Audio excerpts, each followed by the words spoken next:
estamos listos, por supuesto, nuestro hermano Pastor Isaí Ramos. Amén. Bueno, hemos llegado, ya vamos más de 30 programas transmitidos a través de esta programación y queremos agradecer a toda la audiencia que retransmite también en cualquier ciudad, en cualquier estado, en cualquier país, ya que la palabra del Señor, eso es así, ir por todo el mundo y predicar este precioso evangelio a toda criatura. Y yo creo que estamos cumpliendo con la comisión de que el evangelio tiene que ser oído y de una manera volviendo a las escrituras, volviendo a la senda antigua, y son tiempos que estamos listos para recibir la palabra del Señor. Así es que, pastor, muy buenos días y gracias una vez más por estar con nosotros, y le dejo los micrófonos para que la audiencia pueda escuchar el día de hoy palabra del Señor. Sí, muchas gracias, hermano. Precisamente esta mañana queremos seguir con esta cuestión de comentarios sobre la fe. No estoy predicando, no estoy dando una conferencia. Queremos tener una charla prácticamente que el pueblo también participe. Y estaba yo recordando con mucho gozo y con nostalgia cuando conocimos el Evangelio de Jesucristo allá por los años 50 del siglo pasado, donde la predicación obligada, por así decirlo, o más común, era que Cristo vendría por la iglesia, la llamada doctrina del arrebatamiento. Desde luego que hoy esa preciosa doctrina ha sido puesta en duda, se predica en contra de ella, se dice que el Señor Jesús pues resulta que ya no viene por la iglesia, pero la iglesia que cree en que Cristo viene por ella será siempre una iglesia muy vigorosa, muy fuerte. Entonces, de esto quiero yo comentar esta mañana y quiero anticiparme a decirles, por supuesto que yo creo en el arrebatamiento de la iglesia. Por lo tanto, no solamente creo en el arrebatamiento de la iglesia, sino creo también, como muchos de ustedes, que la iglesia no participará en la gran tribulación. Por lo tanto, soy pretribulacionista. Creo en la segunda venida de Cristo, que es una cosa distinta a la doctrina del arrebatamiento. Es decir, la segunda venida de Cristo tiene que ser de alguna manera a semejanza de la primera. ¿En qué sentido? En que en la primera venida Él vino a morar, a vivir entre los hombres, de tal manera que en la segunda venida Él vuelve a estar entre los hombres y va a reinar sobre el mundo entero. Mientras que claramente cuando viene por la iglesia, Él no desciende a la tierra. La Escritura enseña que recibirá a su pueblo en los aires. Así que me declaro ante ustedes para que tengan idea de cuál es mi postura en términos de escatología. Creo en el arrebatamiento de la iglesia. Creo que Cristo viene pronto por la iglesia. Y creo que la iglesia no estará en la gran tribulación, y creo que la segunda venida de Cristo es cuando ya venimos con Él, y entonces Él establecerá formalmente su reino. Él restaura el trono de David. Y estas cosas precisamente han sido a últimas fechas cuestionadas, y definitivamente esto ha estado a cargo o en los labios de los neotelevangelistas, que han llamado a la doctrina del arrebatamiento como la escatología del derrotismo. Otros lo han llamado la escatología del escapismo. Es decir, no queremos estar aquí y estamos esperando el arrebatamiento. Ahora, yo quisiera remitirme a la carta que el apóstol Pablo escribe a los hermanos de Tesalónica, porque esta carta, pues si usted la observa, cada capítulo termina con una referencia a la venida del Señor Jesús por su pueblo. Ahora, esta iglesia fue, por así decirlo, la primera iglesia oficial fundada en Europa por el apóstol Pablo, y la carta a los tesalonicenses, primera carta, se considera que es la primera carta escrita por el apóstol de todas las cosas que escribió a las iglesias. El apóstol venía precisamente de la ciudad de Filipos, porque quiero hacer una referencia, venía muy golpeado de la ciudad de Filipos. Sin embargo, yo por así lo digo de manera así coloquial, ha de haber dicho el apóstol, vamos a estrenar esta paliza en la ciudad de Tesalónica. Y llegaron a la sinagoga, porque era de orden que el apóstol llegara primero a la sinagoga. sinagoga, porque así había sido instruido el Señor. Los había instruido que primeramente el judío y después a los demás. Y el apóstol Pablo llegó a la sinagoga, predicó allí, y la escritura enseña que se empezaron a convertir de mucha gente. ¿Por qué razón? Porque de alguna manera el mensaje de Cristo era distinto a aquello de que tienes que hacerte prosélito, y a grado tal que podría usted ser el mejor de los prosélitos en el judaísmo, pero jamás se le otorgaría la calidad de un hijo de Abraham. Por lo tanto, usted siempre sería un segundón en ese medio. Mientras que ahora el apóstol Pablo llega predicando el evangelio de Cristo, y solamente por creer en la obra que él hizo en la cruz del Calvario, la salvación y el acceso al reino de Dios está abierto. La gente, los paganos, era una ciudad pagana, empezaron a recibir con gozo el evangelio.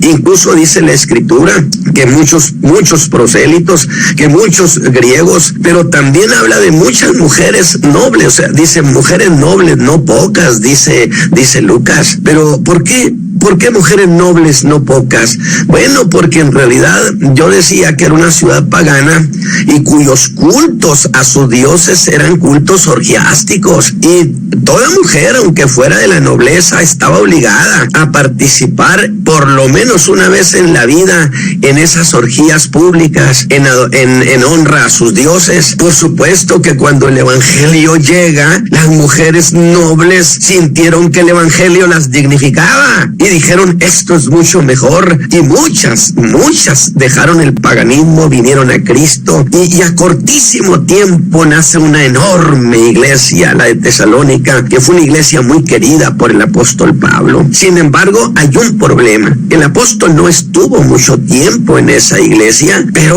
una doctrina les metió hasta dentro del alma. Muchas cosas no se las pudo alcanzar a explicar antes que lo sacaran de Tesalónica. Y yo digo, ¿por qué afirmo que muchas cosas de la doctrina no alcanzó a explicárselas?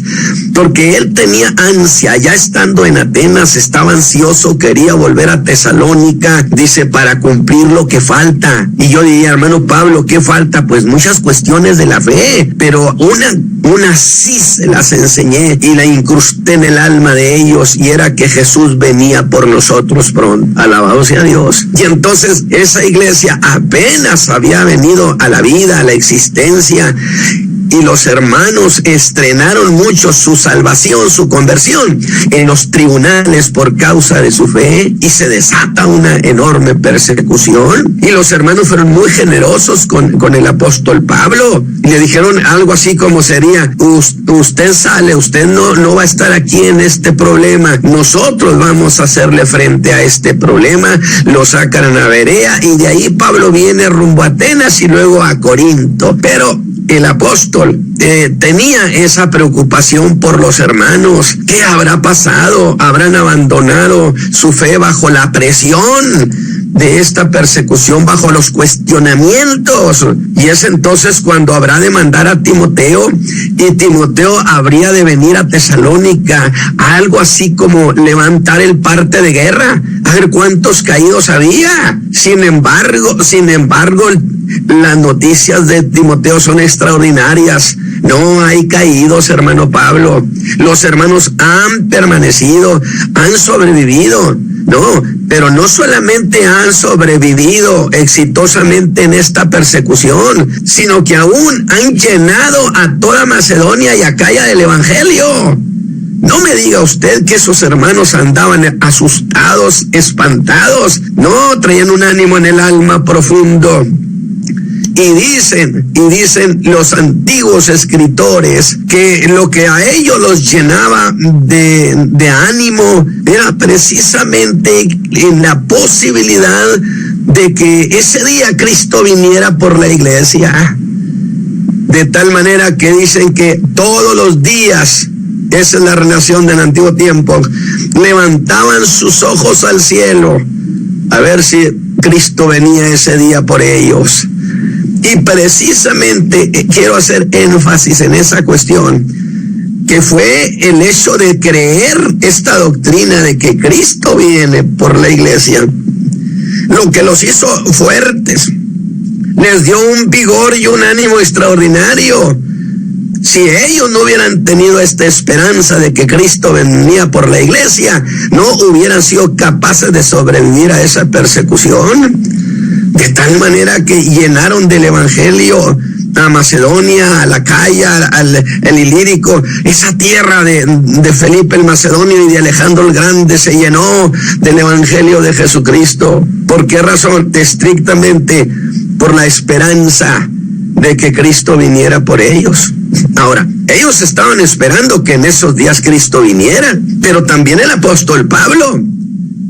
Porque el apóstol Pablo en su carta a los tesalonicenses, precisamente en el capítulo 4, dice el hermano, porque creemos, dice, tampoco hermanos queremos que ignoréis acerca de los que duermen. ¿Por qué? Porque los hermanos de Tesalónica esperaban que Jesús viniera esos días. Sin embargo, algunos de los familiares de sus amigos habían muerto. Y ellos decían, ya no vieron el momento cuando el Señor viene por la iglesia, y estaban entristecidos. Pero entonces el apóstol Pablo les escribe en la carta y le dice que no quiere que ignoren acerca de los que durmieron, que no se entristezcan como los otros que no tienen esperanza. Que si creemos que Jesús murió y resucitó, así también traerá Dios con él a los que durmieron en Jesús.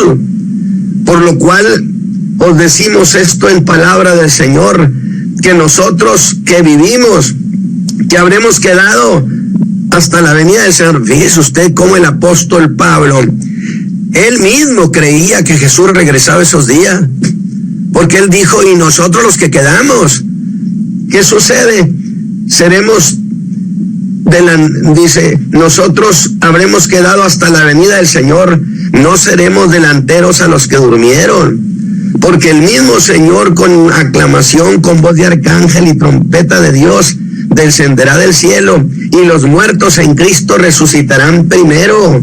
Luego nosotros los que vivimos, los que quedamos, ve usted como él esperaba estar vivo. Y a los tesalonicenses les habría de decir, quiero que el Señor me encuentre vestido, es decir, en mi cuerpo. Juntamente con ellos seremos arrebatados en las nubes a recibir al Señor en el aire, y así estaremos siempre con el Señor. Y el apóstol Pablo había explicado a los hermanos sobre este acontecimiento, pero ahora les dice, no se preocupen, mis hermanos, no se preocupen por los hermanos que han muerto, ellos están con el Señor. Y nosotros no seremos delanteros, porque la Escritura dice que un día sonará la trompeta. Y esta es una idea encantadora. Imagínense ese día glorioso, y le voy a hacer una apreciación, para luego entremos a comentarios, una apreciación que a mí me llena de gozo. Cuando llegue el momento, cuando el Señor Jesús por fin viene por la iglesia, sonará la trompeta que convoca a reunión. No es una trompeta de juicio, es una trompeta que convoca a reunión a su pueblo. Imagínese que el Señor Jesús diciendo, el día ha llegado, y en todos los cielos se va a escuchar eso. Por supuesto que aquí le voy a hacer una precisión, y creo que está avalada por la Escritura. Indiscutiblemente las potestades del aire habrán de tensarse ese día. ¿Sabe por qué? Porque resulta que el Señor Jesús ha de venir a recibir a su iglesia precisamente en ese territorio de las potestades del aire. Maravilloso. Quiere decir, en presencia de esas potestades malignas y enemigas, el Señor Jesús recibe a su pueblo. Alabado su nombre. De tal manera que, pues entonces por otro lado sí es un momento de guerra, de gran tensión. ¿Usted cree que las potestades del aire están contentas con que Jesús venga a llevarse a su pueblo? Por supuesto que no. Pero entonces cita una palabra que con voz de arcángel. Note que no hay arcángeles, hay arcángel en singular, con voz de arcángel. Y es a Miguel, el comandante de los ejércitos de Dios, prácticamente el de la convocatoria. ¿Por qué razón? Porque habría que venir a los aires indiscutiblemente a limpiar esa zona y llegarían los ejércitos de Dios echando demonios y potestades. Hágase para allá, porque Jesús va a recibir a su pueblo aquí precisamente. ¿O no dice la Escritura que nos recibirá en los aires? No dice que viene a la tierra, dice que nos recibirá en los aires. Y entonces ha de ser un momento de encuentro extraordinario.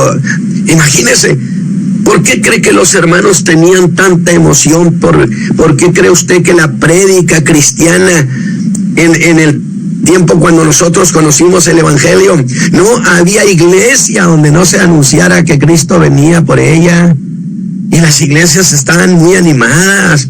Hoy se me hace que hay iglesias donde hace 10, 15 o 20 años que no se predica esta verdad.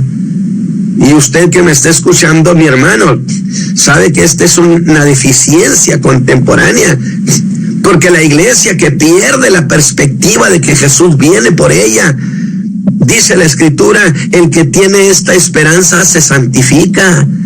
Pero si se pierde la perspectiva de que el Señor Jesús viene por nosotros, entonces se pierden las razones también para una vida santificada. De tal manera que esta doctrina preciosa del arrebatamiento de la iglesia es una enseñanza fundamental en los escritos del apóstol Pablo. Pedro también habla de ello. También dice que vendrán burladores, pero aquí quiero hacer un poquito de énfasis. En realidad, yo dije que nuestras iglesias, puedo decirle, la mayor parte de los creyentes siempre han dicho, Cristo viene por la iglesia. Y después de que Cristo se la lleva, esta iglesia, entonces viene la gran tribulación, por un espacio de 7 años, donde 3 años y medio son de paz y 3 años y medio son de juicios y de conflictos, de juicios sobre el mundo gentil. Yo he hecho énfasis, no son juicios de Dios sobre Israel, son juicios de Dios sobre el mundo gentil. Claro, Satán habrá de tomar una especie de revancha y querer ejecutar venganza tratando de destruir a ese pueblo.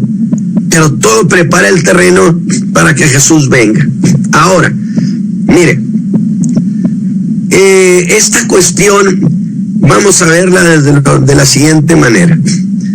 Es cierto que nosotros hemos dicho y hemos enseñado por la Escritura que cuando Cristo viene, la iglesia viene con Él. En el momento justo, cuando Israel esté en el tiempo más crítico de su historia, tiempo cual nunca ha habido jamás sobre la tierra, dijo el ángel a Daniel. Pero en ese tiempo, dice, se levantará Miguel también. De tal manera que cuando Cristo regresa, estará siendo Israel atacado por los ejércitos del anticristo con su operación aniquilación total. Y justo en ese momento los cielos se abren. A mí me parece hermosísima la figura. Los cielos se abren y entonces el Señor Jesús aparece con aquella leyenda, Rey de Reyes y Señor de Señores.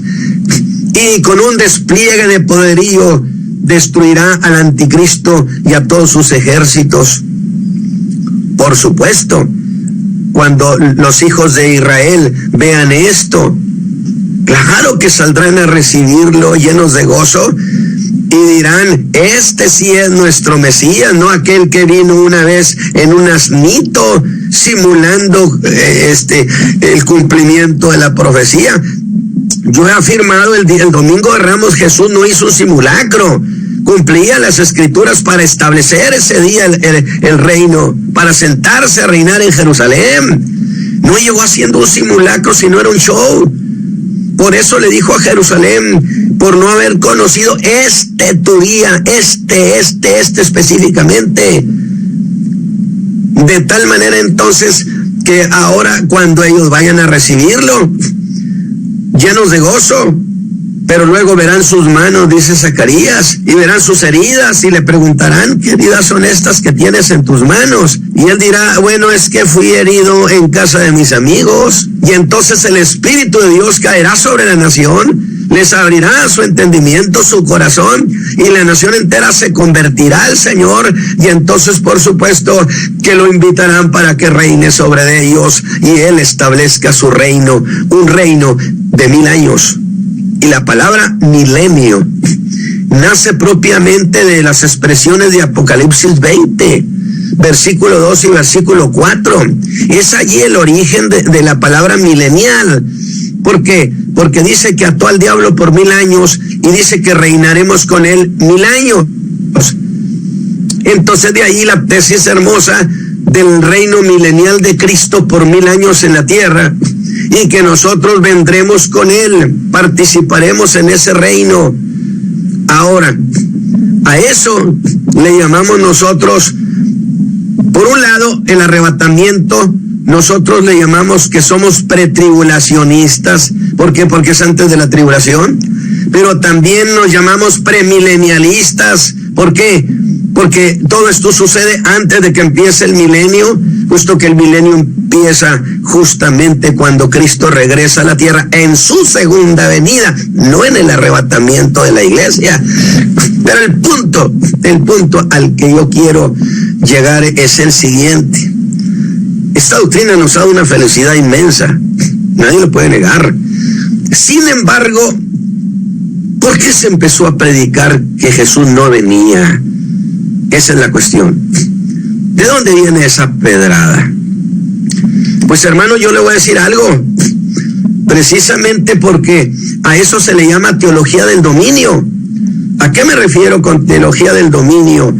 Me refiero a una corriente que se generó principalmente y por supuesto en los Estados Unidos de Norteamérica, en el sentido de que habría la iglesia que establecer el reino, que la iglesia tenía que tomar el poder político, para luego, ya tomando el poder político del mundo, entonces Cristo podíamos decirle que viniera a sentarse a reinar. Qué ayudadota le estábamos dando ahí al Señor Jesús, como si Él no tuviera el poder para hacerlo. Sin embargo, aquí es donde se dio un movimiento muy deliberado. Y le voy a decir esto, y no se me espante. Yo le agradezco tanto a los hermanos de Norteamérica que nos trajeron el Evangelio. Tenemos una deuda porque nuestros benditos muertos de hambre, si usted quiere, así me lo tolera, los mojados, los que cruzaban el desierto de Nuevo México, allá por Arizona, porque iban a los Estados Unidos buscando dólares, y muchos de ellos regresaron sin $1 en la bolsa. Yo les digo, pero traían a Cristo metido en el alma, porque allá hubo un pueblo entendido, inteligente, por supuesto, que los vio no como parias miserables, sino como prospectos para el reino de Dios, y les esperó y les dio la palabra, a grado tal que para los años 60, más o menos, el 70% de las iglesias cristianas evangélicas, de casi todas de corte pentecostal, eran producto de nuestros benditos muertos de hambre. De tal manera que de esa manera se empezó a tapizar México de iglesias cristianas evangélicas. Sí, pero este patrón se repitió en toda América Latina. En toda América Latina. De tal manera entonces que aquí nace una cuestión muy importante.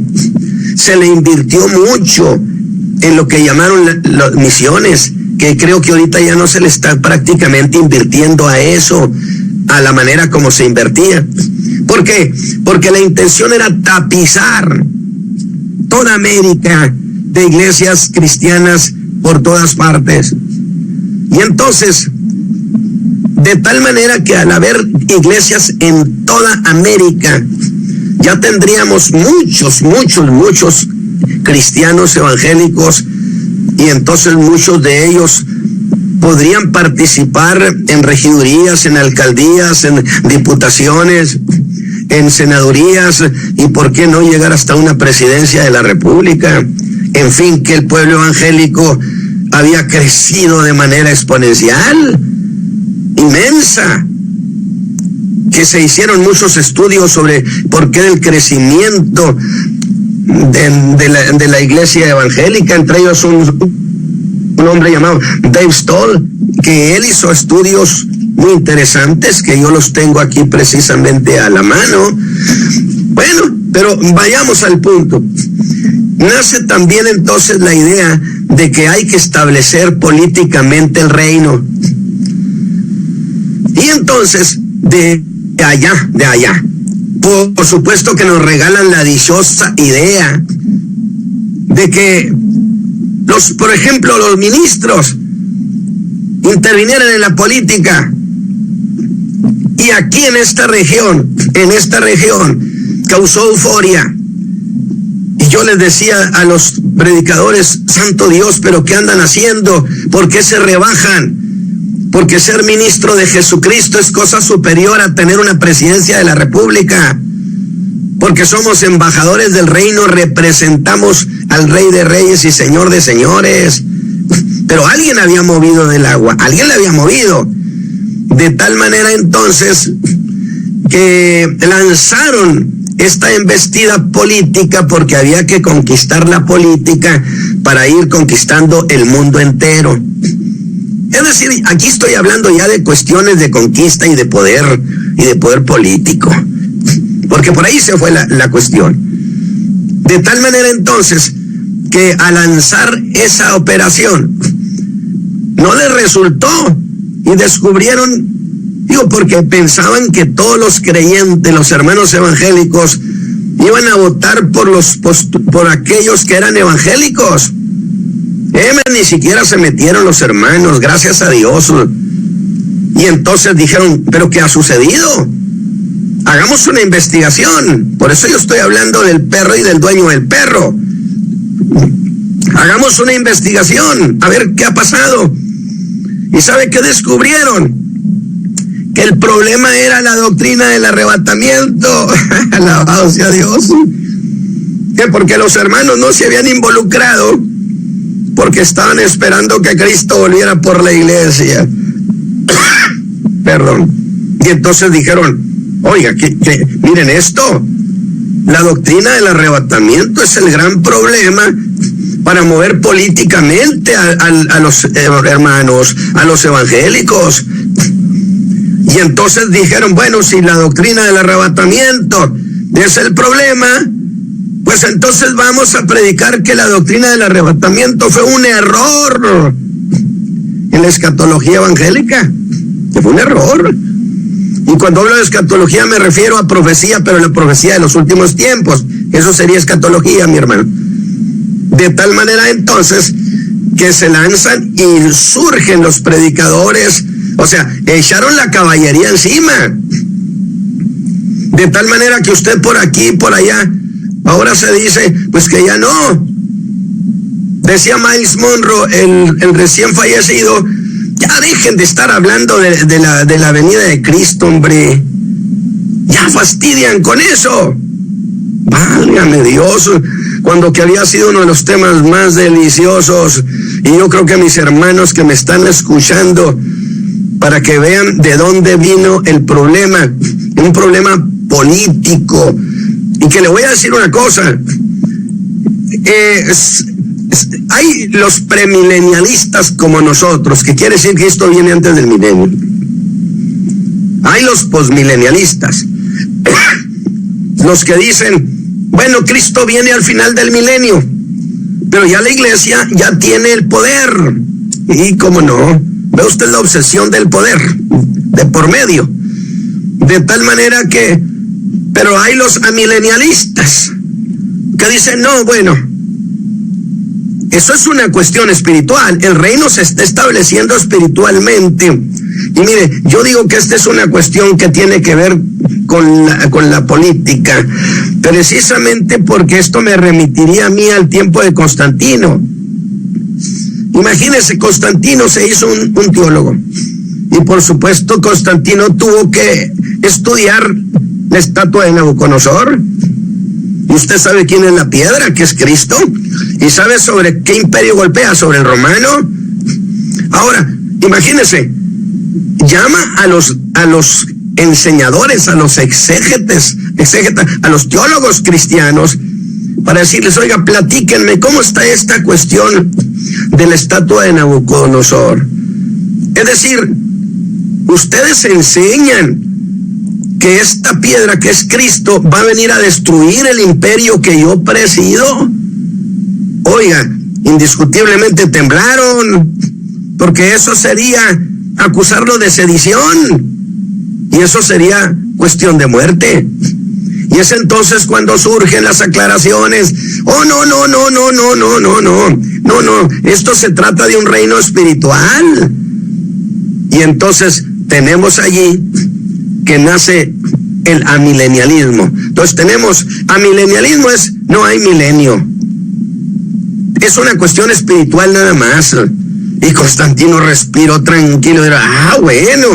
Y por supuesto Agustín de Hipona era uno de los grandes proponentes del amilenialismo. Entonces, hoy, el día de hoy, se predica, se enfatiza que Cristo no viene por la iglesia. Y esta mañana yo he hecho este breve comentario, y yo sostengo por la Escritura que Cristo sí viene por nosotros. Y si los demás no creen, usted crea, y si no lo quieren esperar, que no lo esperen. Así que, mis hermanos, ahí está el comentario, hermano Isaí, esta mañana sobre estos hechos. La iglesia siempre esperó que Cristo viniera por ella. Estos últimos tiempos, por razones de poder y política, se dio de baja la doctrina y se ha atacado la doctrina del arrebatamiento y se ha hecho burla de ella. Pero ya sabe usted de dónde vino la pedrada. Mis hermanos, que Dios me los bendiga en este comentario que hemos hecho. Y por supuesto tenemos una buena cantidad de minutos, 15 minutos, hermano Isaí. Así es, agradecemos esta oportunidad que se nos está dando. Si usted quiere hacer algún comentario, las líneas van a estar abiertas al 704-831-2465. Le repito, 704-831-2465. Si usted tiene una duda, alguna pregunta de lo que estamos hablando, un comentario, bienvenido. Efectivamente, el día de hoy solamente se predica que Cristo sana y salva, pero aquellos que creyeron en el comienzo, hace años, que Cristo viene, ya no lo mencionan. Efectivamente, en este estado de Carolina del Norte lo hemos escuchado muchas veces, que solamente Cristo vendrá hasta que la iglesia esté todo arreglado. Y eso es imposible. Efectivamente, la teología del dominio predican acerca sobre lo que es la política. Ahora hay poder político en las iglesias, ahora hay un poder empresarial, ahora hay un poder del arte, y se deja a un lado lo que es realmente el poder de Dios sobre nuestras vidas, porque quieren hacer que el hombre es un Dios. Ya este mismo Señor que murió también así lo predicaba, que nosotros somos dioses. El mismo engaño que el mismo Satán le engañó a Eva diciéndole serán dioses. Igualmente el día de hoy se está predicando, se está enseñando la misma situación. Muy buenos días, adelante. Muy buenos días, hermano Isaí. Le saluda el hermano Eduardo, gusto saludarle esta mañana. Nos estamos gozando con la enseñanza de esta mañana, y quería hacerle un comentario, ¿sabe?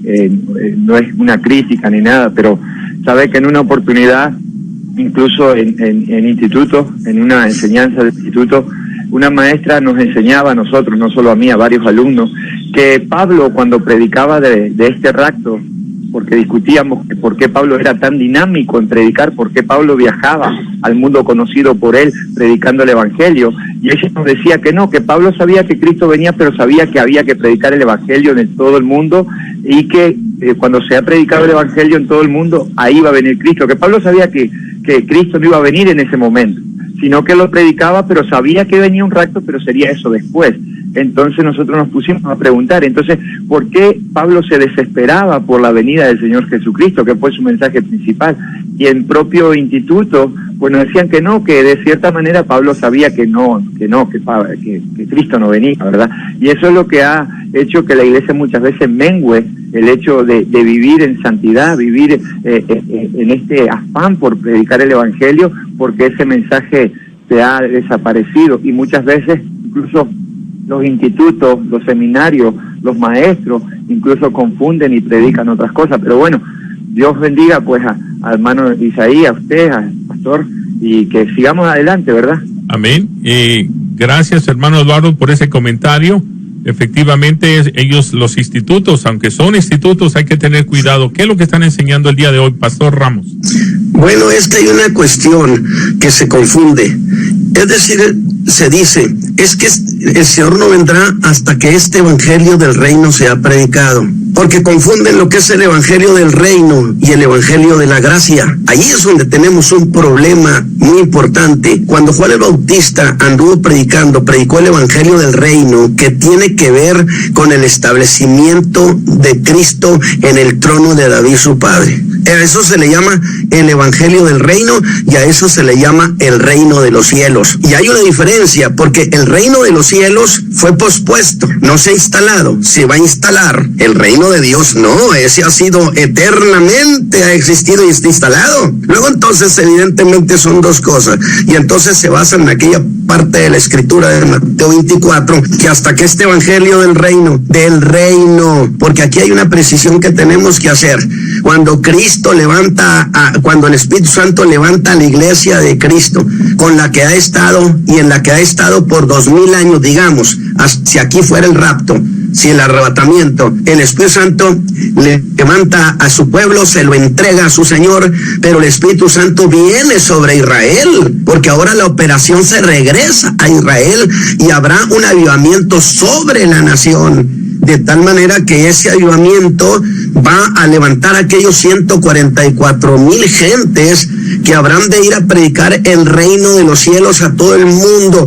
¿Qué mensaje van a predicar? No es el mensaje de la gracia, es el mensaje que Juan Bautista predicaba, que sería igual a decir: Juan, préstame tu evangelio y tu predicación. Y entonces irán por todo el mundo. Imagínense la circunstancia, en el tiempo en que el anticristo esté en su apogeo. Oiga, miles de predicadores diciéndole al mundo: prepárense porque el rey viene, Cristo Jesús viene a sentarse en el trono de David su padre. Por supuesto que esto será impresionante, porque ellos predicarán el evangelio del reino de los cielos, en que Cristo se va a establecer en el trono de David. Y entonces ellos, tomando eso como si fuera el evangelio de la gracia, ellos están, porque es muy categórica la diferencia. Juan el Bautista y Cristo y sus discípulos predicaron el evangelio del reino, pero luego en Mateo 16:20 les dice: ya no digan que soy el Cristo. Pero hay cambio de mensaje después de que yo haya resucitado entre los muertos. Entonces hay un mensaje, hay cambio de mensaje,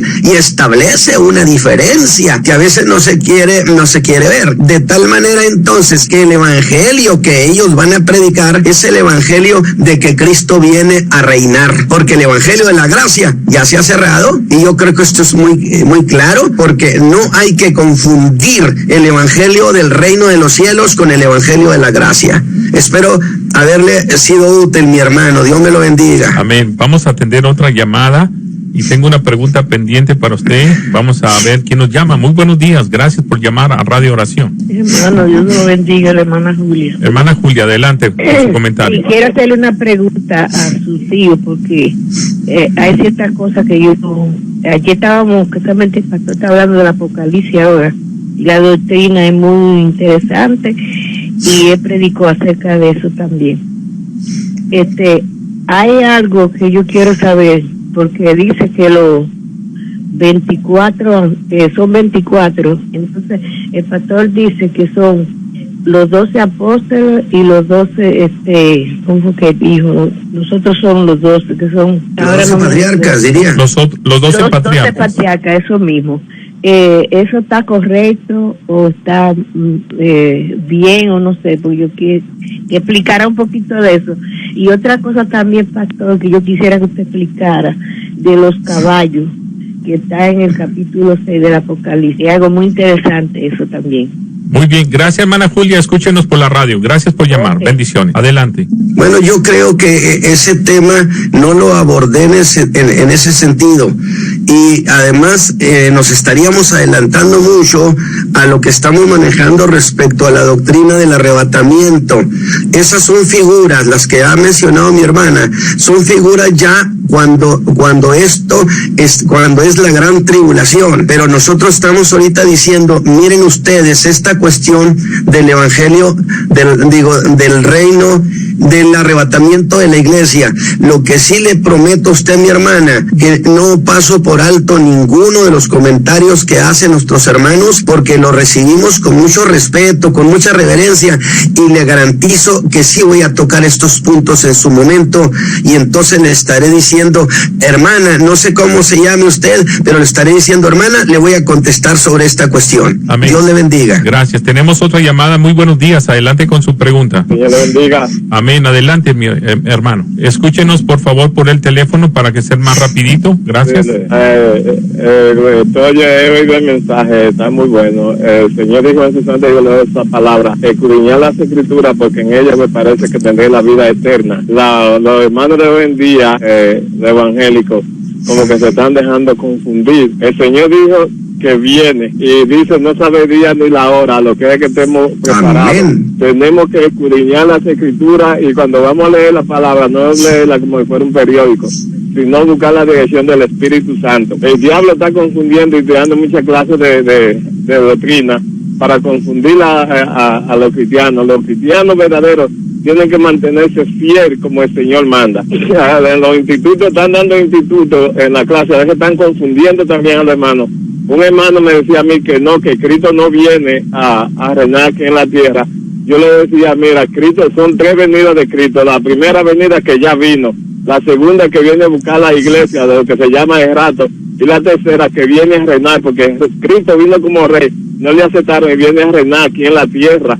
Y todo aquel cristiano que sea fiel, que esté con él, va a reinar aquí en la tierra con el Señor Jesús. Y entonces esas son confusiones que la gente está teniendo, y es un hermano estudiante del instituto.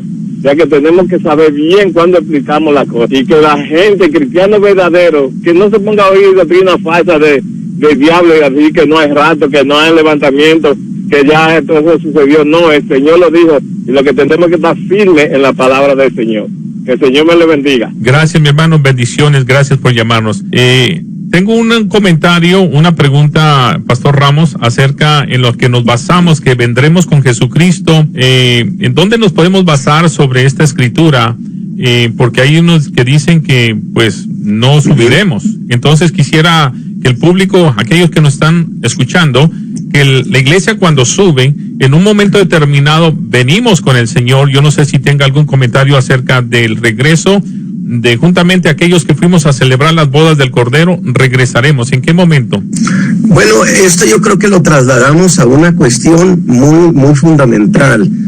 Es decir, la pregunta que está haciendo, ¿la iglesia es levantada o no es levantada? Porque si es levantada, entonces vendríamos con él, porque la segunda venida es cosa diferente. Pero aquí creo que la cuestión fundamental es esta.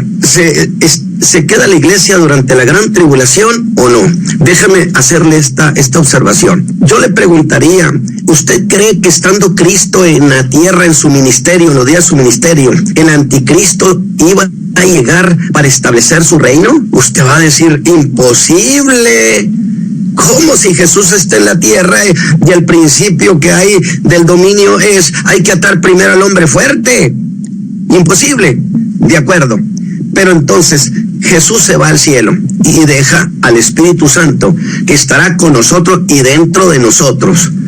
Y la Escritura enseña categóricamente, el apóstol Pablo dice que no se puede establecer el anticristo mientras esté lo que le estorba y el que le estorba. Le estorba a la iglesia y le estorba el Espíritu Santo. El problema es si el anticristo, si la iglesia se queda durante la gran tribulación, y en el tiempo en que el anticristo reina, tendríamos que llegar a una conclusión, que el anticristo pudo poner su reino aún estando el Espíritu Santo, que es Dios. Si no pudo establecerlo en el tiempo de Cristo, ¿por qué si va a poder establecerse estando el Espíritu Santo en la tierra? Definitivamente no sería posible. Ahora, a menos que tengamos el afirmación que el Espíritu Santo dejó a la iglesia, porque si está el Espíritu Santo, el anticristo no puede, dijo Pablo, le estorba, no puede, categóricamente no puede. Pero entonces, si el Espíritu Santo se fue de la tierra, él dejó la iglesia, y entonces que las palabras del Señor Jesús, que el Espíritu estaría dentro de la iglesia hasta el último día, hasta el momento cuando va y se la entrega a Cristo.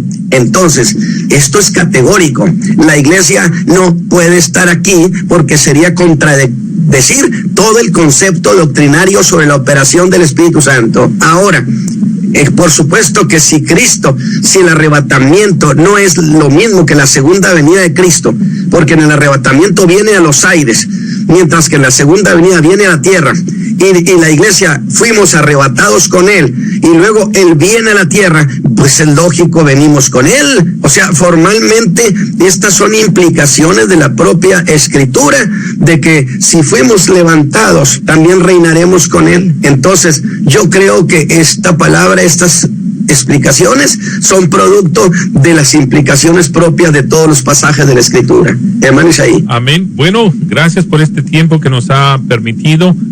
Hay un tiempo más. Usted nos puede llamar al 704-831-2465. Si usted tiene una duda, es tiempo de hacerlo. Solamente un minutito. 704-831-2465. Y los ejércitos que estaban en el cielo le seguían en caballos blancos, vestidos de lino finísimo, blanco y limpio. Y qué lindo que podamos regresar y reinar juntamente con Cristo. Hay quien al presente lo detienen, hay alguien que se está manifestando, pero sabemos que un día todo esto, el Rey de Gloria tendrá control absoluto. Muy buenos días, adelante con su comentario o pregunta. Dios lo bendiga, pastor. Amén, adelante. Solamente quería cuando el pastor que está hablando, cuando el pastor está hablando, cuando habla de la iglesia, ¿a qué se refiere? Cuando dice que la iglesia será arrebatada, ¿a qué se refiere? Ok, pastor. Estrictamente me refiero a todos aquellos que hemos sido redimidos por el Señor Jesucristo y que hemos guardado nuestra vida para Él. Específicamente a eso la Escritura le llama a la iglesia, hermano. Gracias a usted que lo ha hecho posible, Pastor Ramos, muy amable. El próximo miércoles, si Cristo no ha venido, por su iglesia a levantar a aquellos que han sido redimidos por su sangre carmesí, estaremos de 9 a 10 de la mañana, tiempo de Carolina del Norte. A todos ustedes que nos han hecho posible, muchas gracias. Pastor, gracias, le agradecemos una vez más. Sí, Dios le bendiga. Bueno, continuamos. Gracias a usted que lo ha hecho posible a través de esta radio, que Dios ha permitido que usted y yo seamos parte de este evento maravilloso. Qué bueno que usted participara también en un tiempo oportuno. No deje correr el tiempo hasta el último minuto para que así alguna duda que usted y yo tengamos, pues a través de las Escrituras podamos analizar este evento maravilloso que está a punto de suceder. Algunos lo niegan. Algunos se han dedicado a decir que la iglesia no se va, aquellos que hemos sido lavados con la sangre de Cristo, aquella promesa, aquella palabra que predicaba Pedro, que predicaba también Pablo y muchos hombres del antaño, es lo mismo que estamos predicando el día de hoy. Bendiciones, será hasta el miércoles, si Cristo no ha venido, de 9 a 10 de la mañana a través de esta programación. Agradecemos también a la